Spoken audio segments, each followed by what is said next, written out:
أعوذ بالله من الشيطان الرجيم بسم الله الرحمن الرحيم الحمد لله رب العالمين والصلاة والسلام على نبينا محمد وعلى آله وصحبه أجمعين اما بعد۔ آج ہم اللہ کے فضل و کرم سے العقیدۃ الواسطیہ کے ساتھ ہیں۔ شیخ الاسلام ابن تیمیہ رحمہ اللہ کی عظیم الشان محنت، عظیم الشان کتاب، جس کی وجہ سے انہیں کئی آزمائشوں سے بھی گزرنا پڑا۔ اس کتاب میں ہم پڑھ رہے ہیں اہل السنہ والجماعت کا عقیدہ، اور امام ابن تیمیہ رحمہ اللہ فرما رہے ہیں ہمارا عقیدہ کیا ہے؟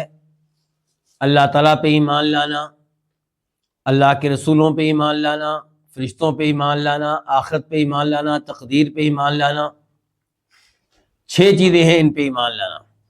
اس کے بعد وہ وضاحت کر رہے ہیں کہ الایمان باللہ، یعنی پہ اللہ پہ ایمان لانا، اس کی چند تفصیلات، ساری تفصیلات ذکر کرنا ممکن نہیں ہے، لیکن چند اہم تفصیلات وہ ذکر کرنے لگے ہیں کہ یہ الایمان باللہ میں داخل ہیں۔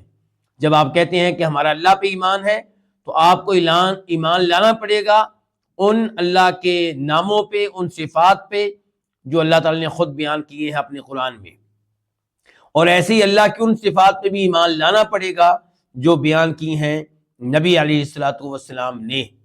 یہ ایمان کیسا ہونا چاہیے؟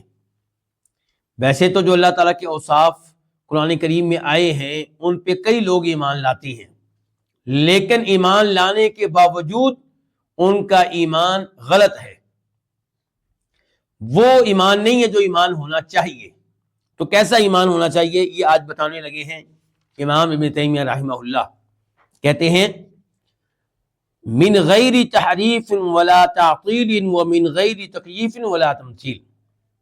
من غیر تحریف، اس لفظ کا تعلق کس سے ہے؟ الایمان سے، یعنی کہ الایمان بما وصف به نفسه، اس الایمان سے ایمان لانا ہے بما وصف به نفسه، اللہ کے ان اوصاف پہ، اللہ کے ان صفات پہ جس کے ساتھ خود اللہ تعالی نے اپنے آپ کو متصف کیا ہے فی کتابہ العزیز، اپنی محترم و مکرم کتاب میں، وبما وصفہ به رسولہ محمد صلی اللہ علیہ وسلم، اور ان صفات پہ بھی ایمان لانا ہے جو اللہ تعالیٰ کی بیان کی ہیں اللہ کے رسول جناب محمد صلی اللہ علیہ وسلم نے۔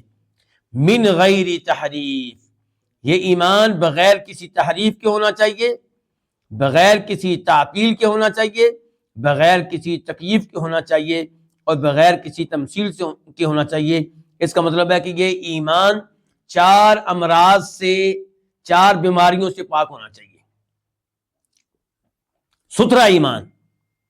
کون سا ایمان؟ ستھرا ایمان۔ ستھرا ایمان وہ ہوگا جو ان 4 چیزوں سے پاک ہوگا۔ اب ان 4 چیزوں کی وضاحت یہاں پہ کرتے ہیں۔ نمبر 1 کیا تھا؟ تحریف۔ تحریف جو ہے یہ لفظ ماخوذ ہے عربوں کے اس لفظ سے، اس جملے سے کہ حرفت الشیء عن وجہہ حرفا، کہ میں نے فلاں چیز کو اس کے اصل رخ سے پھیر دیا، میں نے فلاں چیز کو اس کے اصل رخ سے پھیر دیا۔ اچھا، اصل رخ مثال کے طور پہ ہوگا سیدھا، تو اس کو دائیں بائیں کر دیں تو اصل رخ سے پھر گئی۔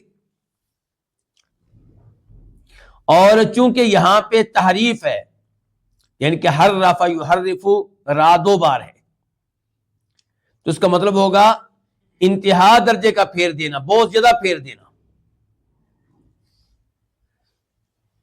یہ تو ہو گیا عربی لغت کے لحاظ سے تحریف کا معنی، کسی چیز کو اس کے اصل رخ سے بہت زیادہ پھیر دینا۔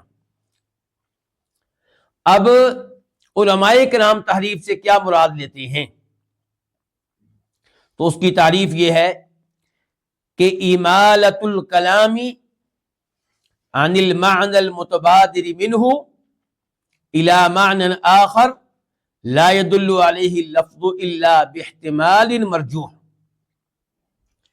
کسی کلام کو اس کے اس معنی سے پھیر دینا جو وہ کلام سن کر فوری طور پہ ہمارے ذہن میں آتا ہے.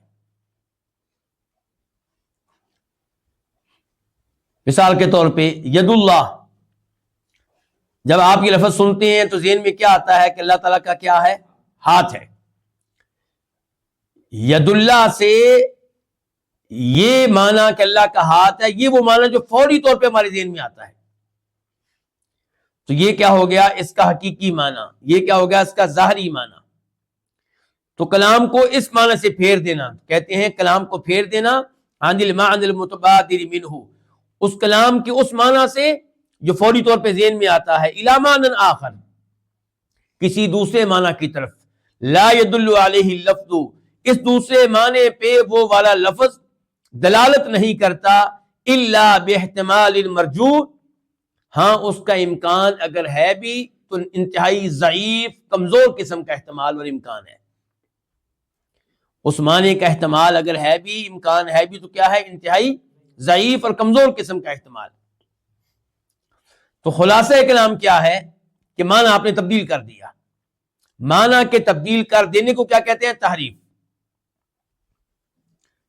اور اگر آپ نے دوسرا کو معنی مراد لینا ہے اس معنی سے ہٹ کر جو وہ لفظ سن کر فوری طور پہ ذہن میں آتا ہے، تو آپ کو کوئی قرینہ پیش کرنا ہوگا.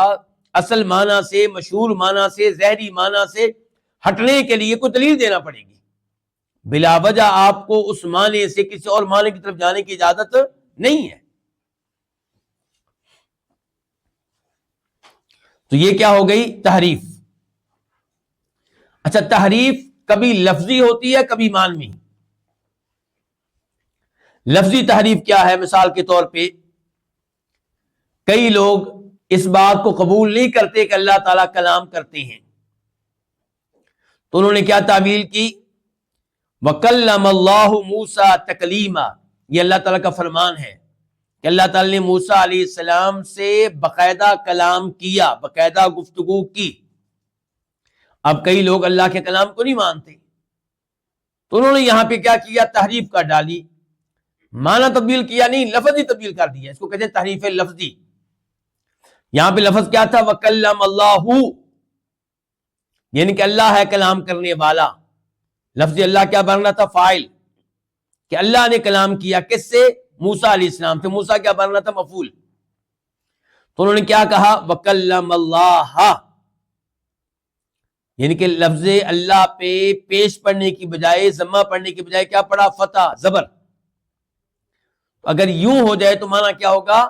کہ اللہ تعالیٰ سے موسیٰ علیہ السلام نے کلام کیا، یعنی کہ موسیٰ علیہ السلام اللہ سے باتیں کرتے رہے، اللہ نے کوئی بات نہیں کی.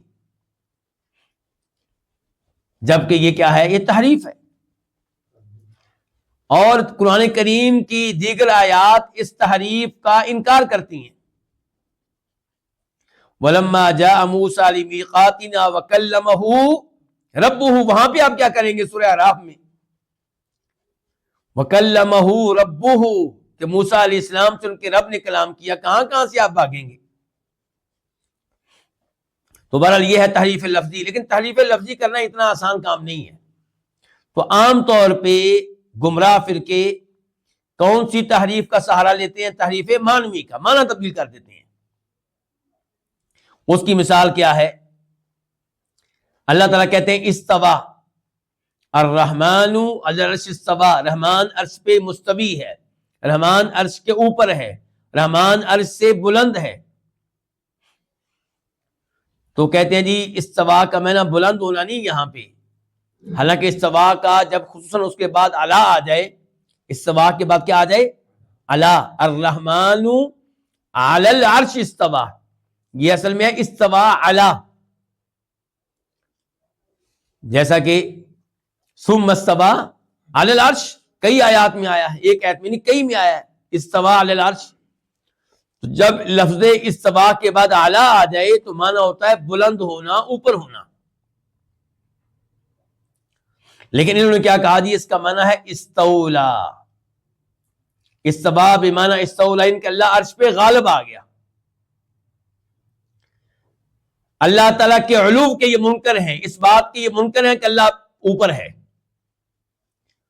ان میں سے کئی چاہتے ہیں کہ عقیدہ یہ اپنا لیجیے کہ اللہ ہر جگہ ہے۔ گمراہیوں میں آگے پھر یہ تقسیم ہے، لیکن ایک بات پہ ان گمراہ فرقوں کا اتفاق ہے کہ یہ کہنا غلط ہے کہ اللہ اوپر ہے، اللہ کے علو کے منکر ہیں۔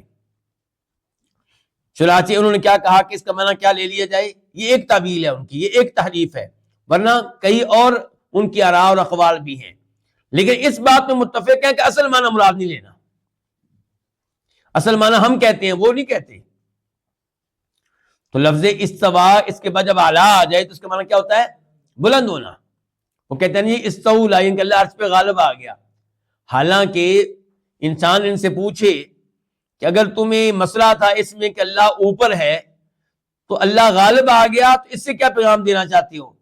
کیا عرش پہ پہلے کسی اور کا قبضہ تھا، یا اللہ کا کسی اور کے ساتھ مقابلہ ہوا، اللہ غالب آ گیا، وہ مغلوب ہو گیا؟ کیا کہنا چاہتی ہو؟ اللہ سے ڈرو۔ ایسے ہی پھر دوسری تحریف مانوی کی مثال، ید اللہ کی تعویل کر کے کیا کہنا ہے؟ اس سے مراد کہ اللہ کی قدرت۔ اللہ تعالیٰ نے کہا بل یداہ مبسوطتان، اللہ تعالیٰ کے ہاتھ کھلے ہوئے ہیں، کشادہ ہیں۔ تو انہوں نے یہاں پہ کیا تحریف کی؟ معنی تبدیل کرتے ہوئے کیا کہا کہ اس سے مراد اللہ کے ہاتھ نہیں ہے، بلکہ اس سے مراد اللہ کی قدرت، اللہ کی نعمت۔ تو یہ کیا ہے؟ یہ تحریف ہے۔ اچھا، اب آپ ان سے پوچھیں کہ کیا آپ لوگ تحریف کرتے ہیں؟ وہ کہتے ہیں بالکل نہیں، کیونکہ تحریف ایک برا لفظ ہے۔ اللہ تعالیٰ نے قرآن حکیم میں اس کو استعمال کیا یہودیوں کے لیے۔ اللہ تعالیٰ فرماتے ہیں قرآن حکیم میں سورہ نساء میں آیت نمبر 46 میں 46، من الذین ہادوا یحرفون الکلم عن مواضعہ، کچھ یہودی ایسے ہیں جو اللہ کے کلام کو پھیر دیتے ہیں، عن مواضعہ، اللہ کے اس کلام کے حقیقی معنی و مفہوم سے۔ مواضع سے مواضع موضع ان کی جمع ہے، مراد کیا ہے؟ معنی، مفہوم، یعنی کہ اللہ کے کلام کا معنی جو حقیقتاً بنتا ہے اس کو اس حقیقی معنی سے پھیر دیتے ہیں، ان کی تحریف کا ارتکاب کرتے ہیں۔ تو اب تحریف چونکہ ایک شدید لفظ ہے، قبیح لفظ ہے، برا لفظ ہے، تو انہوں نے اپنے عمل کو کیا نام دیا؟ تعویل کا۔ کیا ہم کیا کرتے ہیں؟ تعویل کرتے ہیں، کیونکہ تعویل جو لفظ ہے اس میں کچھ تخفیف پائی جاتی ہے، کیونکہ تعویل جو لفظ ہے اصل میں اس کے 3 معنی ہیں۔ کتنے معنی ہیں؟ 3۔ ایک معنی تعویل کا ہے حقیقت، اصل انجام، کسی چیز کا انجام، کسی چیز کی اصل حقیقت۔ ایک معنی یہ ہے اس لفظ کا، اور یہیں سے اللہ تعالیٰ کا فرمان ہے کہ هل ينظرون الا تأویلہ یوم یأتی تأویلہ یقول الذین نسوہ من قبل قد جاءت رسل ربنا بالحق۔ یہ ہے سورہ اعراف آیت نمبر 53۔ اللہ تعالیٰ فرماتے ہیں کہ یہ لوگ نہیں انتظار کر رہے مگر کس کا؟ قرآن کی تعویل کا۔ کس کا انتظار کر رہے ہیں؟ قرآن کی تعویل کا۔ کیا مطلب ہے اس کا؟ میں نے کیا کہا تھا؟ تعویل کا پہلا معنی کیا ہے؟ انجام، اصل حقیقت۔ قرآن نے بار بار ان کو دھمکیاں دی، خبردار کیا کہ اللہ کے عذاب سے ڈر جاؤ، قیامت کے دن سے ڈر جاؤ، لیکن وہ ٹس سے مس نہیں ہو رہے۔ تو اللہ تعالیٰ کہہ رہے ہیں کہ اللہ تعالیٰ کہہ رہے ہیں کہ یہ انتظار نہیں کر رہے مگر قرآن کی اصل حقیقت کا، ان کے چاہتے ہیں کہ وہ دن آ جائے، وہ عذاب آ جائے۔ تو یوم یاتی تعویلہ، جب قرآن کی تعویل آ جائے گی، ان کے قرآن نے جو دھمکیاں دی ہیں، جو وارننگ دی ہے، جو کہا ہے کہ عذاب آئے گا، قیامت کا دن آئے گا، جب وہ آ جائے گا تو وہ لوگ کہیں گے جو اس دن کو بھولے ہوئے تھے، جو اس عذاب کو بھولے ہوئے تھے، کہ یقیناً اللہ کے رسول حق لے کر آئے تھے، ان کی بات سچی نکلی، جی آ گیا عذاب، ان کی بات صحیح نکلی، آگے قیامت. تو یہ یوم یاتی تعویلہ، کہ قرآن نے جو کہا ہے جب وہ حقیقت بن جائے گا، جو کچھ قرآن نے کہا ہے وہ کیا بن جائے گا؟ حقیقت بن جائے گا. تو پھر یہ پچھتائیں گے، پھر یہ کہیں گے کہ رسول سچے تھے، لیکن تب یہ ماننے کا فائدہ نہیں ہوگا. اور اسی معنی سے ہے یوسف علیہ السلام کا یہ کہنا، وَقَالَ يَا أَبَتِ هَذَا تَأْوِيلُ رُؤْيَايَ مِن قَبْلُ، سورہ یوسف آیت نمبر 100. جب یوسف علیہ السلام نے اپنے والدین کو مصر میں منگوا لیا، وہ تشریف لے آئے، وَرَفَعَ أَبَوَيْهِ عَلَى الْعَرْشِ، تو تخت کے اوپر ان کو بھی بٹھایا، وَخَرُّوا لَهُ سُجَّدًا، اور انہوں نے یوسف علیہ السلام کو تعظیمی سجدہ کیا. وقال، اور یوسف علیہ السلام نے کہا، یا ابتی، اے میرے والد، ھذا تأویل رؤیایا من قبل، یہ ہے حقیقت میرے اس خواب کی جو میں نے دیکھا تھا، یہ ہے تعبیر میرے اس خواب کی جو میں نے دیکھا تھا، یہ ہے انجام میرے اس خواب کا جو میں نے دیکھا تھا. کیا دیکھا تھا؟ کہ مجھے سجدہ کر رہے ہیں کون؟ سورج، چاند اور ستارے. تو کہنے لگے کہ لو جی میرا خواب پورا ہو گیا، میرا خواب حقیقت بن گیا. تو یہ ہے تعویل کا پہلا معنی. تعویل کا پہلا معنی. تعویل کا دوسرا معنی ہوتا ہے تفسیر، بیان، وضاحت. کسی چیز کا بیان، کسی چیز کی وضاحت، کسی چیز کی تفسیر. اور یہیں سے حدیث ہے نبی علیہ الصلوۃ والسلام کی عبداللہ ابن عباس کے بارے میں، اللہم فقہہ فی الدین وعلمہ التأویل، اے اللہ اسے دین کا فقیہ بنا دے، اسے دین کی فقاہت دے دے، دین کی سمجھ بوجھ بصیرت دے دے. اور یہاں فقہ سے مراد فقہ کا محدود معنی نہیں بلکہ وسیع معنی ہے. عقیدہ بھی اس میں آ جائے گا، احکام و مسائل بھی آ جائیں گے، دین کے متعلقات پورا علم آ جائے گا. تو اللہم فقہہ فی الدین، اے اللہ اسے دین کا عالم بنا دے. وعلمہ التأویل، اور اے اللہ اسے تعویل سکھا دے. کیا مطلب؟ قرآن کی تفسیر، قرآن کی تفسیر، قرآن کی آیات کی تفسیر، قرآن کے جملوں کی تفسیر. تو یہ ہے تعویل کا دوسرا معنی، کسی چیز کی تفسیر، وضاحت، بیان. اور یہیں سے اللہ کا فرمان ہے سورہ آل عمران، وما يعلم تأویلہ الا اللہ،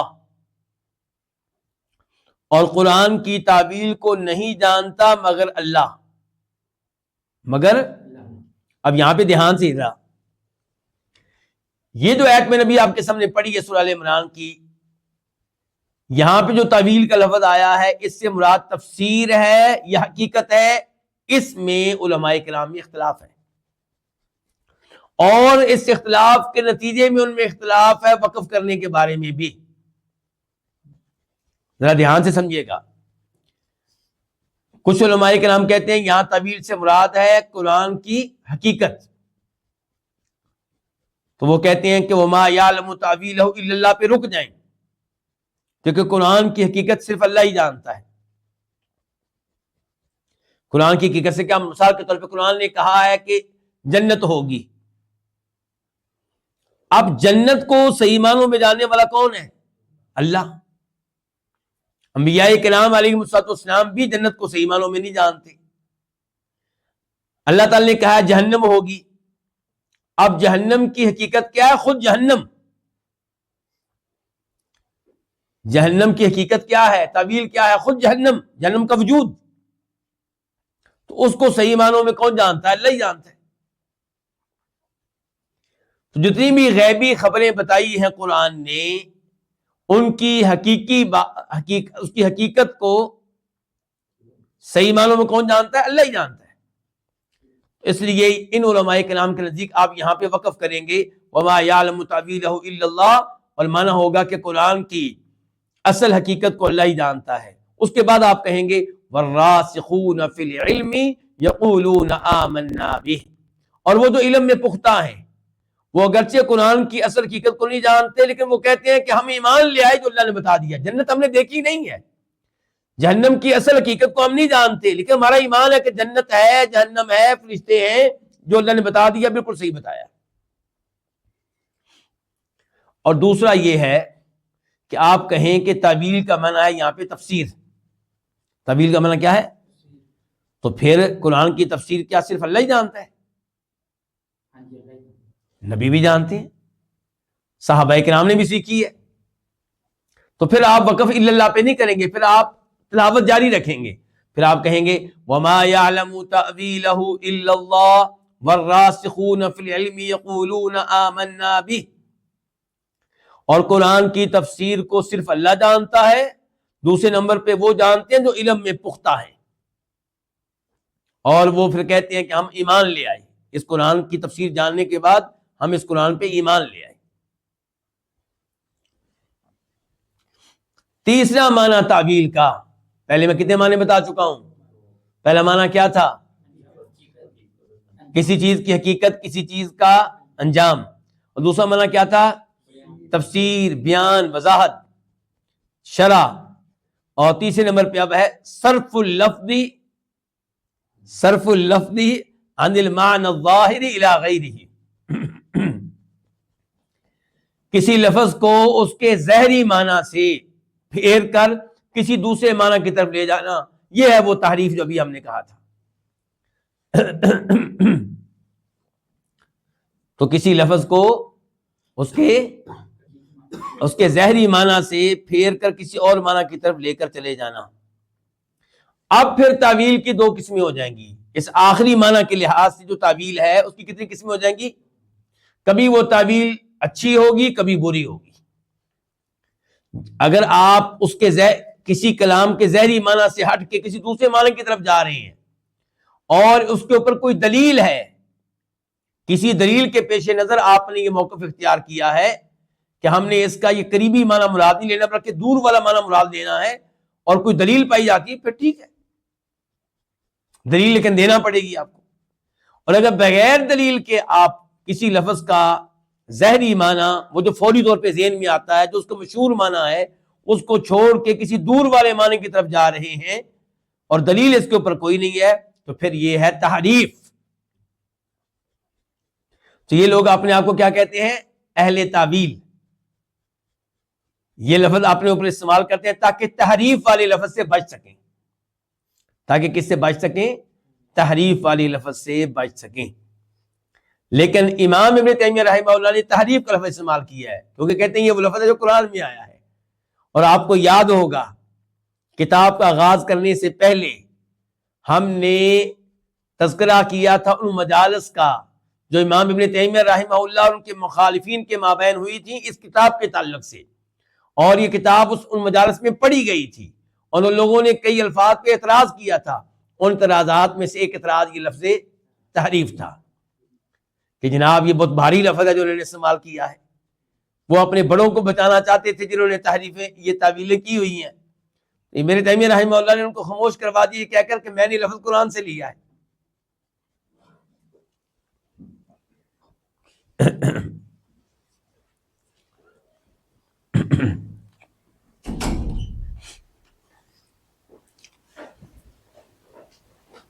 اس کے بعد کیا لفظ آ گیا؟ تعطیل۔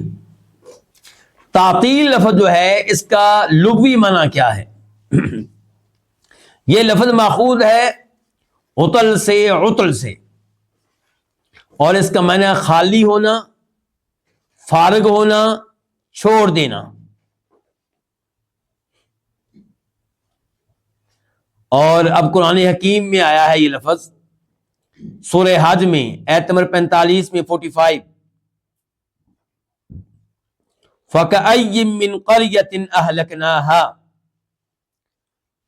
وَهِيَ ظَالِمَةٌ فَهِيَ خَاوِيَةٌ عَلَى عُرُوشِهَا وَبِئْرٍ مُّعَطَّلَةٍ وَقَصْرٍ مَّشِيدٍ۔ اللہ تعالیٰ فرماتے ہیں کتنی بستیاں ہیں جن کو ہم نے ہلاک کر ڈالا، جب ہم نے ان کو ہلاک کیا تب وہ اپنے اوپر ظلم کرنے والی تھی، وہ ظالم لوگ تھے، اپنے اوپر ظلم کر رہے تھے، اللہ کی نافرمانی کر کے، اللہ کے نبیوں کی تکذیب کر کے علیہم الصلوۃ والسلام، اللہ کے نبیوں کو تنگ کر کے، ان کا مذاق اڑا کے، تو ہم نے ان کو ہلاک کر کے رکھ دیا۔ ایک بستی نہیں، کئی بستیاں ہم نے ہلاک کی ہیں، کئی قومیں ہم نے ہلاک کی ہیں۔ فَهِيَ خَاوِيَةٌ عَلَىٰ عُرُوشِهَا، تو یہ بستیاں، یہ شہر اس وقت بھی اپنے چھتوں کے بل گرے پڑے ہیں۔ کیا مطلب؟ یعنی کہ جب یہ مکان گرتے ہیں تو کیا ہوتا ہے؟ پہلے چھت گرتی ہے، پھر چھت پہ بعد میں دیواریں گر جاتی ہیں، تو یہ مطلب ہے کہ یہ گری پڑی ہیں اپنی چھتوں کے اوپر۔ وَبِئْرٍ مُعَطَّلَةٍ، اور کتنے ہی کنویں ہیں معطلہ جو چھوڑ دیے گئے ہیں، فارغ پڑے ہوئے ہیں، خالی پڑے ہوئے ہیں، ان کے اوپر آنے والا کوئی نہیں ہے۔ کسی زمانے میں بڑا رش ہوتا تھا، لینیں لگتی تھیں، پہلے پانی میں لوں گا، وہ کہتے پہلے میں لوں گا، پہلے پانی میں نکالوں گا، دوسرا میں نکالوں گا، اور ادھر ہی لوگ دائیں بائیں بیٹھ کے آپس میں گپے ہانک رہے ہوتے تھے، میلے لگے ہوتے تھے، مجالس قائم ہوتی تھیں۔ لیکن آج وہ بئر معطلہ، کتنے کنویں ہیں معطلہ جو بیکار چھوڑے ہوئے ہیں۔ تو معطلہ یہ تعطیل سے ہی ہے، بیکار چھوڑے ہوئے، فارغ چھوڑے ہوئے، خالی چھوڑے ہوئے۔ اور یہیں سے قرآن کریم کی ایک اور آیت ہے، وَإِذَا الْعِشَارُ عُطِّلَتْ، قیامت کا منظر، قیامت میں جب آئے گی کیا کچھ ہوگا۔ ایک اس کا منظر یہ ہے کہ وَإِذَا الْعِشَارُ، 10 ماہ کی حاملہ اونٹنیاں، کیوں جی انس بھائی، جو اونٹنی حمل کی حالت میں ہو اور جو اونٹنی حمل کی حالت میں نہ ہو، ان میں سے مہنگی کون سی ہوتی ہے؟ نہیں، انس بھائی سے پوچھتے ہیں نا۔ حمل والی، حمل والی جو ہوتی ہے مہنگی ہوتی ہے، اور جیسے جیسے ولادت کے قریب حمل ہوگا اس کی قیمت بڑھتی چلی جائے گی۔ تو 10 ماہ کی حاملہ اونٹنی کیا کیسی اس کے مالک کی نگاہ میں اس کی حیثیت کیا ہوتی ہے، مرتبہ کیا ہوتا ہے؟ بہت قیمتی ہوتی ہے۔ فرمایا جب قیامت واقع ہونے لگے گی، وَإِذَا الْعِشَارُ عُطِّلَتْ، 10 ماہ کی حاملہ اونٹنیاں چھوڑ دی جائیں گی، کوئی ان کو پوچھنے والا نہیں ہوگا، ان کے مالک ان سے غافل ہو جائیں گے، اتنا شدید وقت ہوگا۔ یہاں پہ بھی لفظ کیا آیا؟ عُطِّلَتْ، یہی تعطیل، چھوڑ دیا جائے گا۔ تو یہ تھے لفظ تعطیل کے لغوی معنی، عربی لغت کے لحاظ سے اس کا معنی کیا ہے۔ تحریف کا معنی ہم نے کیا کیا تھا عربی لغت کے لحاظ سے؟ پھیر دینا، کسی چیز کو اس کے اثر رخ سے پھیر دینا۔ اور تعطیل کا مطلب کیا ہو گیا؟ کسی چیز کو خالی کر دینا، کسی چیز کو چھوڑ دینا، کسی چیز کو فارغ کر دینا۔ اچھا، اب اس کا اصطلاحی معنی کیا ہے، مفہومی معنی کیا ہے، مراد کیا ہے یہاں پہ؟ یہاں پہ مراد کیا ہے؟ نفی الصفات الالہیہ وانکار قیامها بذاتہ تعالی، الہی اللہ تعالیٰ کی صفات کا انکار کر دینا، ان کی نفی کر دینا۔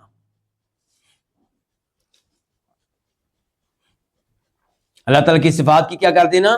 نفی کر دینا۔ اچھا، اب پھر آپ سے میرا سوال ہے، استوى الرحمن علی العرش استوى، اصل معنی کیا ہے، درست معنی کیا کہ رحمان عرش پہ مستوی ہے، عرش کے اوپر ہے۔ اچھا، تحریف کیا ہے کہ آپ کہیں کہ رحمان عرش پہ غالب آ گیا ہے، استولا، تو تعطیل کیا ہوگی اس میں؟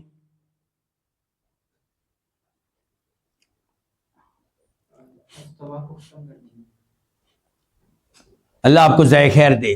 یعنی کہ اگر آپ اتنا کہہ دیں کہ رحمان عرش پہ مستوی نہیں ہے، یہ کہنا کہ رحمان عرش کے اوپر ہے یہ غلط ہے، چپ رہو، اس کے اصل معنی کا انکار کر دینا، یہ کیا ہو جائے گا؟ تعطیل۔ پھر آگے آپ کے پاس 2 راستے ہوں گے، اصل معنی کا تو آپ نے انکار کر دیا نا، اب اگلا آگے کرنا کیا ہے؟ پھر اس لفظ کا کیا کرنا ہے؟ اب آپ کے پاس 2 راستے ہوں گے، ایک تحریف کا اور ایک تفویض کا۔ میرے ساتھ ہیں آپ لوگ؟ اصل معنی کا آپ نے انکار کر دیا، یہ کیا ہو گئی؟ تعطیل ہو گئی۔ تعطیل کے بعد اب کرنا کیا ہے آپ نے؟ اب آپ کے پاس دو راستے ہیں، یا تحریف کا یا تفویض کا۔ تحریف کا یہ کہ آپ اس کی جگہ پہ آپ کوئی متبادل معنی لے کر آئیں جو غلط ہوگا، جیسا کہ آپ نے کہہ دیا استوا کا معنی کیا؟ استولا، وہ غالب آ گیا۔ پہلے آپ نے تعطیل کی، پھر آپ نے کیا کر لیا؟ تحریف۔ دوسرا راستہ یہ ہے کہ آپ کہیں کہ جی جو معنی تم بیان کرتے ہو استوا کا کہ اللہ عرش کے اوپر ہے، یہ علو والا معنی، اوپر ہونے والا معنی، یہ میں نہیں مانتا، یہ غلط ہے۔ تو پھر کیا ہے جی؟ آپ تو کئی لوگ کہہ دیں گے جی میں تفویض کرتا ہوں، یعنی کہ میں اس کا معنی اللہ کے سپرد کرتا ہوں، اللہ بہتر جانتا ہے اس کا معنی کیا ہے۔ میں تفویض کرتا ہوں، میں اس کا معنی کس کے سپرد کرتا ہوں؟ اللہ کے سپرد کرتا ہوں، اللہ بہتر جانتا ہے کہ اس کا معنی کیا ہے۔ اچھا، یہ موقف آپ کو کیسا لگ رہا ہے سعود؟ بظاہر یہ موقف بڑا پیارا ہے، کئی لوگ دھوکہ کھا جاتے ہیں، کہتے ہیں یار کتنے اچھے لوگ ہیں، یہ کہہ رہے ہیں کہ ہم یہ علم کس کے سپرد کرتے ہیں؟ اللہ کے سپرد کرتے ہیں۔ جس بات کا علم نہ ہو تو کہہ دینا چاہیے اللہ عالم لا ادری، تو یہ صحیح کہہ رہے ہیں۔ علماء کرام خود ہی تو کہتے ہیں کہ جس چیز کا علم نہ ہو آپ کیا کہہ دیا کریں؟ اللہ عالم لا ادری۔ تو ماشاءاللہ کتنے اچھے نیک لوگ ہیں، یہ کہہ رہے ہیں کہ ہم میں اتنی جرت نہیں ہے کہ ہم کہیں کہ اللہ تعالیٰ اوپر ہے، ہمیں کیا پتا، ہم نے کون سا دیکھا ہے۔ تو ہم کیا کرتے ہیں؟ تفویض، اس کا معنی کس کے سپرد کر دیتے ہیں؟ اللہ کے۔ تو یہ موقف کئی لوگوں کو بڑا اچھا لگتا ہے، اسی لیے ابن تیمیہ رحمہ اللہ کہتے ہیں یہ بدترین طریقہ کار ہے، یہ خطرناک ترین طریقہ کار ہے۔ اس کے نتیجے میں آپ دو جرائم کا ارتکاب کرتے ہیں۔ کتنے جرائم کا؟ دو۔ نمبر ایک، آپ اللہ کی تکذیب کرتے ہیں، اللہ کو غلط قرار دیتے ہیں۔ اللہ نے کہا کہ میں عرش کے اوپر ہوں، آپ کہتے ہیں نہیں، نفی کر دی نا آپ نے اصل معنی کی۔ تو دوسرے نمبر پہ آپ یہ کہنا چاہتے ہیں کہ نبی علیہ الصلوۃ والسلام نعوذ باللہ جاہل تھے۔ کیوں بھائی؟ یعنی کہ آپ تو اس لفظ کو اصل معنی پہ محمول کرتے رہے، ایسے ہی ہے، اور آپ لوگ کہہ رہے ہیں کہ نہیں جی ہمیں نہیں پتا۔ تو نعوذ باللہ نبی اسلام نے جہالت کا ثبوت دیا، آپ غلطی کرتے رہے۔ تو یہ آپ نبی علیہ الصلوۃ والسلام کی طرف جہالت کی نسبت کر رہے ہیں، اور سلف صالحین کو آپ الزام دے رہے ہیں کہ وہ یہ آیتیں پڑھتے رہے اور ان آیتوں کا معنی مفہوم معلوم نہیں تھا، ایسی دنیا سے چلے گئے، اور آپ اللہ تعالیٰ کو غلط قرار دے رہے ہیں۔ جو اللہ کہتا ہے کہ میں نے ایک ایسی کتاب نازل کی ہے جو واضح ہے، ھذا بیان للناس، اللہ تعالیٰ کہتے ہیں کتاب میں نے نازل کی ہے جو واضح ہے لوگوں کے لیے۔ وَنَزَّلْنَا عَلَيْكَ الْكِتَابَ تِبْيَانًا لِكُلِّ شَيْءٍ، اللہ تعالیٰ کہتے ہیں ہم نے آپ کی کتاب نازل کی ہے جس میں ہر چیز کی وضاحت ہے، اور آپ کہتے ہیں کہ نہیں۔ تو اس لیے یہ تفویض کا قول جو بظاہر کئی لوگوں کو بڑا اچھا قول لگتا ہے، یہ خطرناک ترین قول ہے، کبھی ترین قول ہے، اور اس سے بچنا چاہیے۔ اچھا، اب میرا سوال آپ سے یہ ہے کہ تحریف اور تعطیل کا آپس میں تعلق کیا ہے؟ جی، تحریف اور تعطیل دو لفظ پڑھ لیے نا ہم نے، ایک ہم نے پڑھا تحریف کا اور ایک ہم نے پڑھا تعطیل۔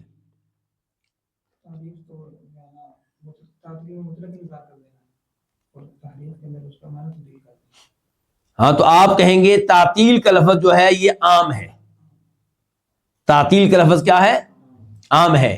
جب آپ تعطیل کرتے ہیں یعنی کہ اس لفظ کے اصل معنی کا انکار کرتے ہیں، تو آپ نے کیا کر دیا؟ تعطیل کر دی۔ اس کے بعد کبھی کوئی تحریف کرے گا، کوئی تفویض کرے گا، تو تعطیل دونوں مقامات پہ پائی گئی ہے۔ جہاں پہ آپ نے تحریف کی ہے وہاں پہ بھی تعطیل موجود ہے، اور جہاں پہ آپ نے تعریف نہیں کی وہاں پہ بھی تعطیل موجود ہے۔ اس کو علماء کرام کی زبان میں کہتے ہیں العموم والخصوص المطلق، العموم والخصوص المطلق۔ یعنی کہ جب بھی تحریف ہوگی تو وہاں پہ پہلے کیا ہوگی؟ تعطیل.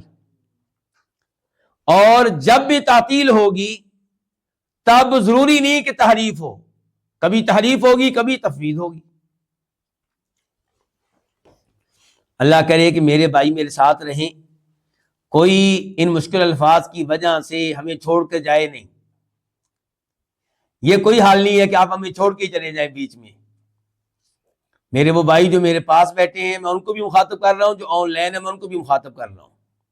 عقیدے کا درس ہے، اللہ کی ذات سے تعلق رکھتا ہے. اگر 100 باتوں میں سے 80 باتیں بھی آپ کے پاس رہ گئیں تو غنیمت ہے. اور پھر آج آپ زور دیں اپنے اوپر، کچھ چیزیں آج آپ سمجھیں اور پھر یہ چیزیں آپ لکھیں اپنے پاس، ان کو دوبارہ دہرائیں. میں کئی ایسے لوگوں کو جانتا ہوں، کئی ایسی بہنوں کو جانتا ہوں، کئی ایسے بھائیوں کو جانتا ہوں جو مجھے بتاتے ہیں کہ ہم آپ کے ایک درس کو کئی بار سنتے ہیں تاکہ ہمیں یاد ہو جائے. تو اس لیے ان کو یاد کیا جائے، کاپی پینسل آپ کے ہاتھ میں ہو. جس قدر آپ یہ الفاظ جلدی یاد کر لیں گے عقیدے کے مسائل سمجھنا آپ کے لیے آسان ہو جائیں گے. اور میں آپ کی طرف سے الفاظ بار بار دہرا رہا ہوں آپ کے ساتھ مل کے تاکہ معاملہ مشکل نہ رہے.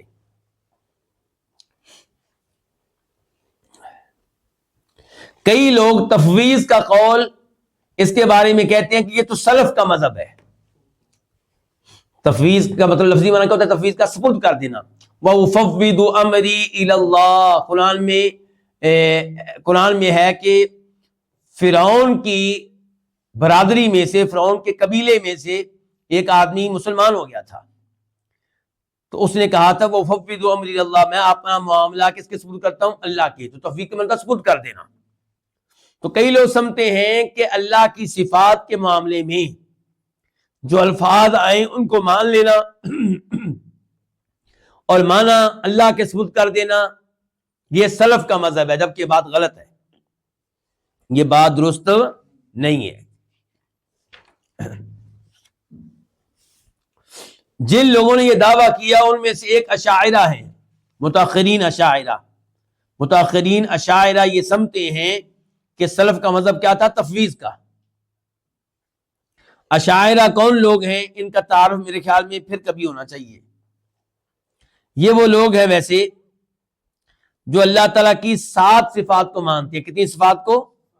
7 اور باقی کی یہ نفی کرتے ہیں.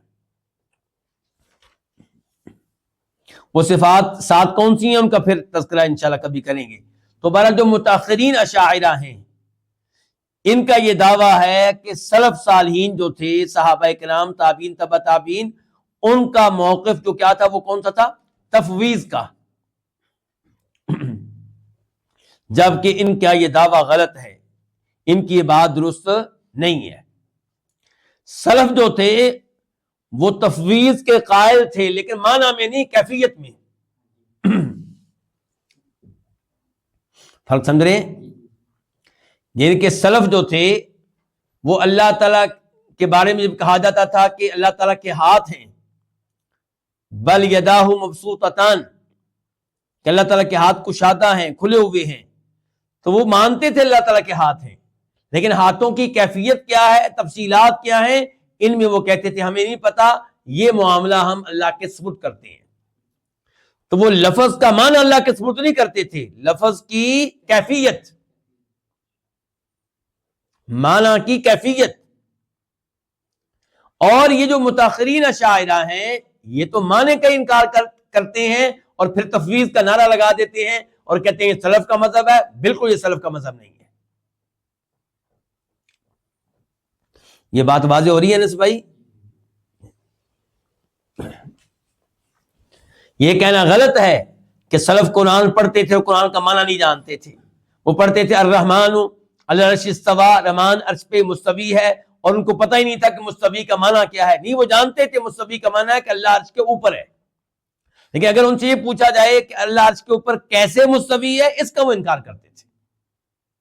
یہاں پہ وہ انکار نہیں کہیں گے بلکہ کہیں گے اس کی یہاں پہ تفویض کرتے تھے، یعنی کہ اللہ تعالیٰ عرش پہ کیسے ہے یہ کیفیت جو ہے یہ اللہ کے سپرد، یہ ہم نہیں جانتے، یہ اللہ ہی جانتا ہے.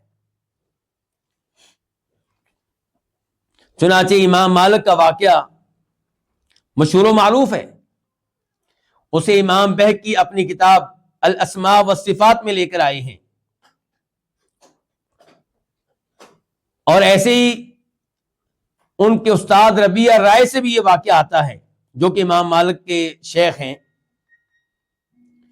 کہ ایک آدمی آیا اور اس نے امام مالک سے پوچھا کہ قرآن میں آتا ہے کہ اللہ تعالیٰ عرش پہ مستوی ہے، تو اللہ عرش پہ کیسے مستوی ہے؟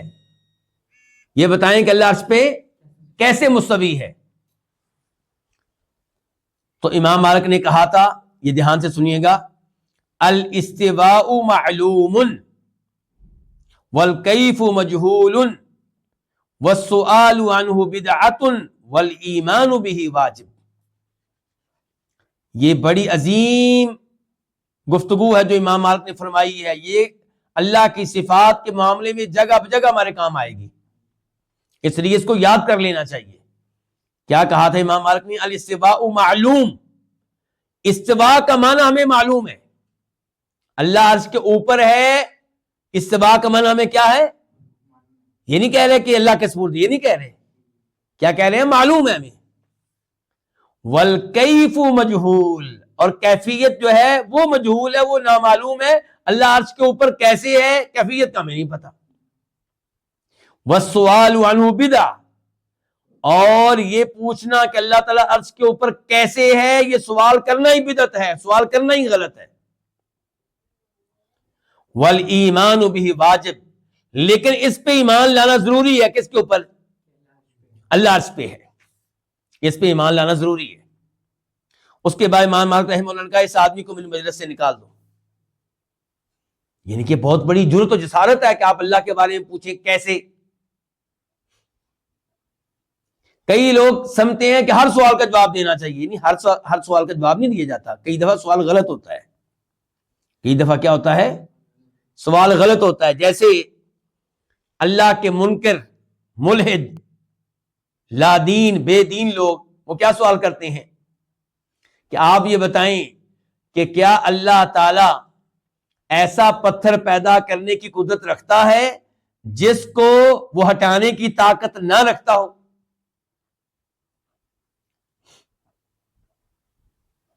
اب یہاں پہ کیا سوال آپ جواب دیں گے؟ اگر ہاں میں جواب دیں گے وہ بھی غلط، نہ میں جواب دیں گے تو وہ بھی غلط. ادھر بھی کفر، ادھر بھی کفر. اور اس نے اسی لیے سوال کو اختیار کیا ہے. تو آپ کہیں گے آپ کا سوال ہی غلط ہے. یہ ممکن ہی نہیں ہے کہ اللہ تعالی کسی پتھر کو چاہے وہ جتنا بھی بڑا ہو ہٹانے کی طاقت نہ رکھتے ہو. یہ تمہاری بات ہی غلط ہے، تو میں اس کا جواب کیوں دوں؟ تو اس کا جواب ہاں نہ میں نہیں دیا جاتا. یہ کہا جائے گا یہ سوال غلط ہے. ایک اچھے عالم دین نے اس کی وضاحت کرتے ہوئے لکھا ہے، یہ ایسے ہی ہے جیسے کوئی آپ سے یہ کہے کہ دو لڑکے آپس میں دوست ہیں. آپس میں کیا ہیں؟ دوست ہیں. ان میں سے ایک کے بارے میں مجھے آپ بتائیے کہ اس کے پیٹ میں درد اٹھا، اسے ہاسپٹل میں لے جایا گیا اور وہاں پہ ڈاکٹروں نے اس کا چیک اپ کیا اور اسے گینی وارڈ میں لے گئے. اب آپ بتائیے کہ اس کے ہاں لڑکا پیدا ہوا ہوگا کہ لڑکی پیدا ہوئی ہوگی؟ تو کیا جواب دیں گے جی آپ اس کا؟ آپ کہیں گے سوال ہی غلط ہے. سوال ہی غلط ہے، جواب میں کیوں دوں؟ تو ہمارے کئی مسلمان جب ایسے ملحدین سے گفتگو کرتے ہیں تو ان کے سامنے پھنس جاتے ہیں، تو پھر احساس کمتری کا شکار ہو جاتے ہیں کہ شاید یعنی کہ ہمارا دین کمزور ہے. دین کمزور نہیں ہے، تو بیوقوف ہے. دین کی نمائندگی کرنے والا تو غلط ہے. اس سوال کا جواب نہیں دیا جائے گا. یہ سوال ہے ہی غلط، سوال بنتا ہی نہیں. ہر سوال درست نہیں ہوتا. تو اب یہاں پہ امام مالک رحمہ اللہ نے کیا کہا؟ اس آدمی کو میری مجلس سے نکال دو. ایسے اگر کوئی آ کر پوچھے کہ جی اللہ تعالیٰ کے ہاتھ ہیں، میں نے مان لیا، یہ بتائیں کیفیت کیا ہے، کیسے ہیں؟ تو کیا کہا جائے گا کہ ہمیں یہ معلوم ہے کہ الیدین، اللہ تعالیٰ کے ہاتھ ہیں. یدین کا معنی کیا ہمیں پتا ہے، لیکن کیفیت نامعلوم ہے اور اس کے بارے میں سوال کرنا بدعت ہے، لیکن ایمان اس پہ لانا واجب ہے. البتہ ہاتھ کے بارے میں جو تفصیلات قرآن میں آئی، حدیث میں آئی، وہ ہم مانتے ہیں. مثال کے طور پہ کیا اللہ تعالیٰ کی انگلیاں ہیں؟ کیا حدیث ہے کہ لوگوں کے دل کہاں پہ ہے جی؟ رحمان کی انگلیوں میں سے 2 انگلیوں کے بیچ میں ہے. تو انگلیاں ثابت ہو گئیں. ہم مانتے ہیں. انگلیوں کے بارے میں ایک اور حدیث بھی ہم نے پڑھی تھی کہ اللہ تعالیٰ زمینوں کو رکھے گا ایک انگلی پہ اور دیگر کئی چیزوں کو ایک انگلی پہ. وہاں پہ 5 انگلیوں کا تذکرہ آیا ہے. تو ہم نے مان لی اللہ کی 5 انگلیاں. اللہ کی مٹھی کا تذکرہ آیا ہے وما قدر اللہ کا قدری والارض جمیعا قبضتہ. تو ہم مانتے ہیں اللہ تعالیٰ کی مٹھی کو. جو تفصیلات آئی ہیں وہ ہم بتاتے بھی ہیں مانتے بھی ہیں, لیکن اس کے علاوہ تفصیلات اور کیفیت ہمیں معلوم نہیں ہے.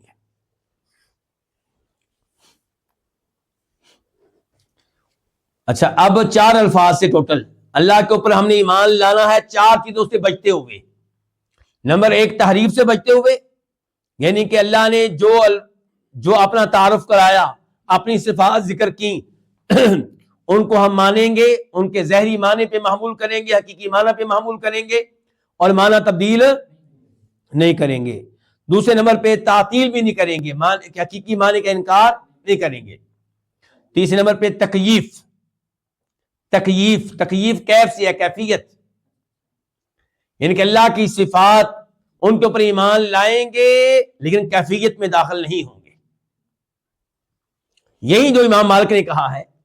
تو تکییف لفظ کیسے نکلا ہے؟ کیف سے, یعنی کہ یہ کہنا کہ اللہ تعالیٰ کی صفات کی کیفیت یہ ہے, اللہ تعالیٰ عرش کے اوپر ہے اور اوپر یوں ہے, اللہ تعالیٰ کے ہاتھ ہیں اور ایسے ایسے ہیں, اللہ تعالیٰ کے پاؤں ہیں اور ایسے ایسے ہیں, اللہ تعالیٰ کی آنکھیں ہیں اور ایسی ایسی ہیں. تو یہ کیفیت بیان کرنا یہ غلط ہے. اور چوتھا لفظ کیا تھا؟ تمثیل مثل سے ہے, جیسا. مثل کس کو کہتے ہیں؟ جیسے کو. یعنی کہ یہ کہنا کہ اللہ کا ہاتھ فلاں مخلوق کے ہاتھ کی طرح ہے, اللہ تعالیٰ کا پاؤں فلاں مخلوق کے پاؤں کی طرح ہے, تو یہ بھی غلط ہے. یہ بھی کیا غلط ہے. لیکن اس میں کوئی شک و شبہ نہیں کہ اللہ تعالیٰ کی صفات کی کوئی نہ کوئی کیفیت تو ہے, لیکن ہمیں کیفیت کا علم نہیں ہے. کیفیت کا علم ہم اللہ کے سپرد کرتے ہیں. یہاں پہ ہم تفویض سے کام لیں گے. کس میں؟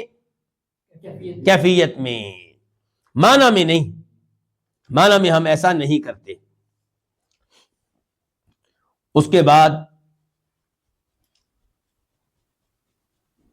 امام تیمیہ رحمہ اللہ فرماتے ہیں بل یؤمنون بان اللہ لیس کمثلہ شیء وہو السمیع البصیر. بلکہ وہ ایمان لاتے ہیں کون؟ اہل سنہ, سنی لوگ.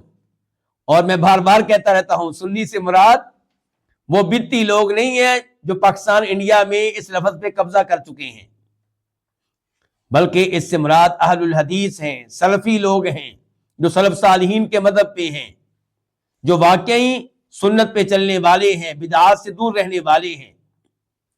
تو بل یؤمنون, بلکہ وہ ایمان لاتے ہیں بان اللہ, کہ بے شک اللہ تعالی لیس کمثلہ شیء وہو السمیع البصیر. دیکھیں ابن تیمیہ رحمہ اللہ کوشش کرتے ہیں عقیدے کی اس کتاب میں الفاظ کہاں سے لیں؟ قرآن و حدیث سے. اب یہ بان اللہ کے بعد جو الفاظ ہیں وہ قرآن کی آیت ہیں کہ بے شک اللہ تعالیٰ لیس کمثلہ شیء, اس کی طرح کوئی بھی چیز نہیں ہے, اور وہ خوب سننے والا, خوب دیکھنے والا ہے. تو لیس کمثلہ شیء میں نفی ہوگی کس کی؟ تمثیل کی. یعنی کہ اللہ تعالی کے بارے میں کہنا کہ اللہ تعالیٰ فلاں چیز کی طرح ہے, یہ بالکل غلط ہے. تو تمثیل کی کیا ہوگی؟ نفی ہوگی. اچھا, کئی لوگ تمثیل کی نفی کرتے کرتے صفات کی نفی کر دیتے ہیں. تمثیل کی نفی کرتے کرتے, حالانکہ کرنا ہم نے کیا تھا؟ ہم نے کہنا تھا کہ ہم مانتے ہیں کہ اللہ تعالیٰ کی آنکھیں ہیں, عینین. ہم مانتے ہیں اللہ کے ہاتھ ہیں, یدین. لیکن یدین کس کی طرح ہیں؟ ہاتھ کون سی مخلوق کی طرح ہیں؟ ایسی جسارت ہم نہیں کرتے. تمثیل کے ہم قائل نہیں ہیں, نہ ہی آنکھوں کے معاملے میں, نہ ہی ہاتھوں کے معاملے میں, نہ ہی اوپر ہونے کے معاملے میں. کسی بھی معاملے میں اللہ کی صفات میں ہم تمثیل کے قائل نہیں ہیں. لیکن وہ لوگ تمثیل سے بچتے بچتے صفات کی حقیقت کا انکار کر دیتے ہیں. لیکن اللہ رب العزت نے یہاں پہ کیا کیا, ایک ہی آیت میں تمثیل کی بھی نفی کی اور صفات کو بھی ثابت کر دیا. یہ آیت اصل میں ہے سورہ شورى آیت نمبر 11 کہ لیس کمثلہ شیء وہو السمیع البصیر. اللہ کی مثل کچھ بھی نہیں ہے, لیکن اللہ تعالیٰ خوب سننے والا, خوب دیکھنے والا ہے. اس کا مطلب یہ ہے کہ اللہ تعالیٰ سننے والا ہے. یہ لوگ کیا کہتے ہیں کہ مخلوق بھی سنتی ہے. اگر ہم نے کہہ دیا اللہ بھی سنتا ہے تو یہ تو تمثیل ثابت ہو گئی. تو اس لیے اللہ تعالیٰ کے سننے کا کیا کر دو, انکار کر دو. بصیر, اللہ خوب دیکھنے والا ہے, مخلوق بھی دیکھتی ہے. تو اب تمثیل سے بچتے ہوئے کیا کر دو, اللہ کے دیکھنے کا انکار کر دو. لیکن اللہ نے کہہ دیا کہ نہیں, لیس کمثلہ شیء, میری طرح کوئی بھی چیز نہیں ہے, میرے مثل کوئی چیز نہیں ہے. تمثیل کی نفی کرو لیکن اصل صفات کا انکار نہ کرو. یہ کہو کہ اللہ سننے والا ہے, لیکن اللہ کا سننا مخلوق کے سننے کی طرح نہیں ہے. اللہ دیکھنے والا ہے, لیکن اللہ کا دیکھنا مخلوق کے دیکھنے کی طرح نہیں ہے. مخلوق کے سننے دیکھنے میں ہزاروں کمیاں کوتاہیاں ہیں. اللہ کب سے سن رہا ہے جی؟ ازل سے, ہمیشہ سے. کب تک سنتا رہے گا؟ اب تک ہمیشہ سنتا رہے گا. کیا اللہ کی صفت کبھی ختم ہوگی؟ اس میں کمزوری آئے گی؟ 24 گھنٹوں میں کسی گھنٹے میں کمزوری آتی ہے. لیکن میرا اور آپ کا سننا, جب پہلی بات ہے کہ ایسا بھی وقت تھا جب ہم تھے ہی نہیں, تو اس وقت سننا تھا ہمارا نہیں. پھر ہم پیدا ہوئے تو پیدا ہوتے ہی ہم اچھی طرح سنتے تھے نہیں. جیسے جیسے بڑے ہوتے چلے گئے سننے کی صلاحیت بڑھتی چلی گئی. اور کئی بچے پیدا ہوتے ہیں تو پیدا ہوتے ہی سننے کی صلاحیت سے محروم ہوتے ہیں, اور کئی لوگ 10 سال کی عمر میں سننے کی صلاحیت سے محروم ہو جاتے ہیں, اور بہت سے لوگ بڑھاپے میں سننے کی صلاحیت سے محروم ہو جاتے ہیں. سننا محروم ہو جاتے ہیں یا سننے کی صلاحیت کمزور ہو جاتی ہے. دیکھنے کا بھی یہی مسئلہ ہے. یہ دیکھ لیں مجھے کہ میں نے اب اینک لگا کے پڑھتا ہوں, کسی زمانے میں اینک کے بغیر تھا, اب اینک لگ گئی ہے, اس کا ایک نمبر ملا ہے. ہو سکتا ہے کہ آئندہ 10 سالوں کے بعد دیکھنے میں مزید کمزوری آ جائے, اور یہ بھی ممکن ہے کہ آخری عمر میں یہ بالکل ہی ختم ہو جائے. اللہ تعالیٰ سے دعا کرتے ہیں کہ اللہ تعالیٰ ہم سب کی قوت سماعت, قوت بصارت محفوظ رکھے. آخری وقت تک اللہ تعالیٰ ان قوتوں سے فائدہ اٹھانے کی توفیق دے. ہم دعا کرتے ہیں اللہم عافنا فی ابداننا, اللہم عافنا فی اسماعنا, اللہم عافنا فی ابصارنا, لا الہ الا انت.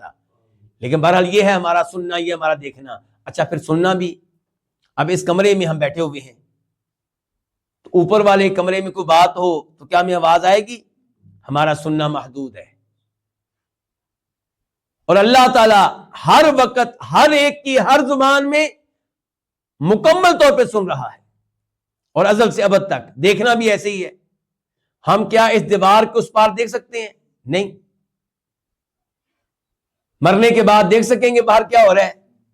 لوگ تو کہتے ہیں ہمارے بزرگ فوت ہونے کے بعد سنتے ہیں کہ قبر کے اوپر آ کے کون کیا مانگ رہا ہے, اور دیکھتے بھی ہیں. غلط ہے, دیکھنا بھی غلط, سننا بھی غلط. اللہ تعالیٰ کہتے ہیں وَهُمْ عَنْ دُعَائِهِمْ غَافِلُونَ, تمہاری دعا سے بے خبر بے غافل, لا علم, ان کو پتہ ہی نہیں کسی بات کا. تو بہرحال ہم مانتے ہیں کہ اللہ رب العزت خوب سننے والا, خوب دیکھنے والا ہے, اور اللہ کا سننا مخلوق کے سننے کی طرح نہیں ہے, اللہ کا دیکھنا مخلوق کے دیکھنے کی طرح نہیں ہے. لیکن تمثیل کا انکار کرنے کے ساتھ ساتھ ہم اللہ تعالیٰ کی صفات کا اثبات کرتے ہیں. تمثیل کے نام پہ صفات کے انکار کے ہم قائل نہیں ہیں. یہیں پہ آج کے درس کا اختتام کرتے ہیں. اللہ رب العزت سے دعا ہے کہ اللہ تعالیٰ ہمیں اپنی صفات سے محبت کرنے کی توفیق دے, ان کو سمجھنے کی توفیق دے, اور ان کی وجہ سے اللہ تعالیٰ ہمارے ایمان میں اضافہ فرمائے. اور اللہ تعالیٰ کی صفات سے چونکہ ہم محبت کرتے ہیں تو اللہ تعالیٰ ہمیں اس صحابی کی طرح کر دے جو صحابی سفر میں گئے اور سفر میں امیر تھے, تو جب بھی نماز پڑھاتے تھے تو نماز کی حرکت میں کیا پڑھتے تھے؟ سورہ اخلاص. تو نبی علیہ السلام کو بتایا گیا کہ یہ ہر نماز کی حرکت میں سورہ اخلاص بھی پڑھتے تھے, یعنی سورہ فاتحہ پڑھتے, پھر کوئی تلاوت کرتے, آخر میں سورہ اخلاص پڑھنا شروع کر دیتے. تو آپ نے پوچھا میرے صحابی تم ایسا کیوں کرتے رہے؟ فرمایا اس لیے کہ اس صورت میں اللہ کے نام ہیں، اللہ کے اوصاف ہیں، اللہ کی صفات ہیں، اس لیے مجھے اس سے محبت ہے۔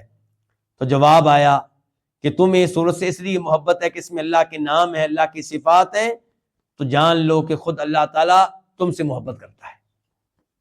تو ہم الحمدللہ اللہ کی صفات سے محبت کرتے ہیں اور اللہ سے درخواست کرتے ہیں کہ اللہ تعالیٰ ہمیں اپنے محبوب بندوں میں شامل فرما لے۔ اگرچہ ہم بہت گنہگار ہیں، بڑی غلطیاں کرتے ہیں، لیکن ہمیں اللہ کی صفات سے، اللہ کے فضل و کرم سے محبت ہے، اسی لیے ہم اللہ کی صفات کے بارے میں کتاب پڑھ رہے ہیں تاکہ ہمیں پتہ چلے کہ اللہ کی صفات میں کیا کیا لوگوں نے غلطیاں کی، تاکہ ہم ان غلطیوں سے بچ سکیں۔ وآخر دعوانا الحمدللہ رب العالمین۔